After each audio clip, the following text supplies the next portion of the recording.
बंगाल विधानसभा चुनाव से पहले सियासी माहौल पूरी तरह गर्मा चुका है और इसी बीच प्रधानमंत्री नरेंद्र मोदी ने हल्दिया से बड़ा चुनावी संदेश दिया है।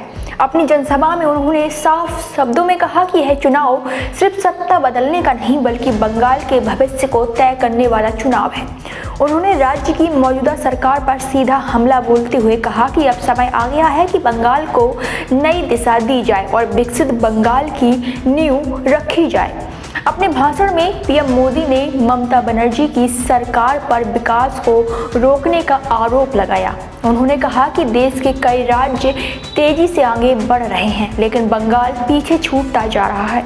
उन्होंने जनता से अपील की है कि इस बार का चुनाव बदलाव लाने का मौका है और इसे गंवाना नहीं चाहिए। प्रधानमंत्री ने इस दौरान भारतीय जनता पार्टी की ओर से 6 बड़ी गारंटियों का ऐलान भी किया।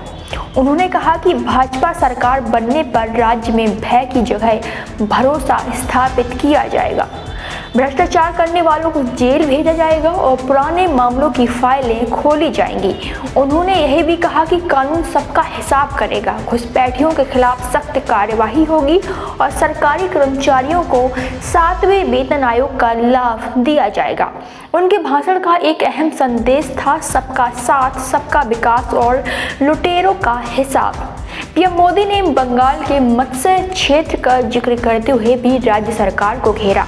उन्होंने कहा कि इतनी संभावनाओं के बावजूद बंगाल आज भी मछली उत्पादन में आत्मनिर्भर नहीं बन पाया और दूसरे राज्यों से मछली मंगानी पड़ रही है। उन्होंने इसे सरकार की नीतियों की विफलता बताया और कहा कि केंद्र स्तर पर देश का मछली उत्पादन और निर्यात बढ़ा है लेकिन बंगाल इसका लाभ नहीं उठा पाया। युवाओं के मुद्दे पर भी प्रधानमंत्री ने तीखा हमला बोला। उन्होंने आरोप लगाया कि राज्य में रोजगार के अवसर सीमित हैं और सरकारी नौकरियों में भ्रष्टाचार फैला हुआ है। उन्होंने कहा कि युवाओं के साथ दोहरा विश्वासघात हुआ है, ना तो पर्याप्त नौकरियां मिल रही हैं और जहां अवसर हैं वहां भी पारदर्शिता नहीं है। उन्होंने यह भी कहा कि पहले हल्दिया जैसे इलाकों में काम के लिए लोग आते थे लेकिन अब यहाँ के युवा रोजगार की तलाश में दूसरे राज्यों की ओर पलायन कर रहे हैं। कानून व्यवस्था और घुसपैठ के मुद्दे को उठाते हुए पीएम मोदी ने कहा कि राज्य में फर्जी दस्तावेज बनाए जा रहे हैं और अवैध गतिविधियों को बढ़ावा मिल रहा है। उन्होंने आरोप लगाया कि सरकार डर और दबाव की राजनीति कर रही है जबकि भाजपा भरोसे और विकास की राजनीति में विश्वास करती है। इसके अलावा उन्होंने केंद्र सरकार की योजनाओं का भी जिक्र किया और आरोप लगाया कि राज्य सरकार इन योजनाओं को लागू नहीं करती या उनका नाम बदल देती है।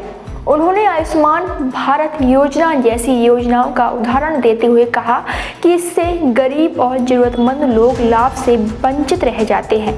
राजनीतिक तौर पर यह रैली बेहद अहम मानी जा रही है क्योंकि हल्दिया और आसनसोल जैसे इलाके औद्योगिक दृष्टि से महत्वपूर्ण हैं जबकि सूरी क्षेत्र को विपक्षी दल का मजबूत गढ़ माना जाता है।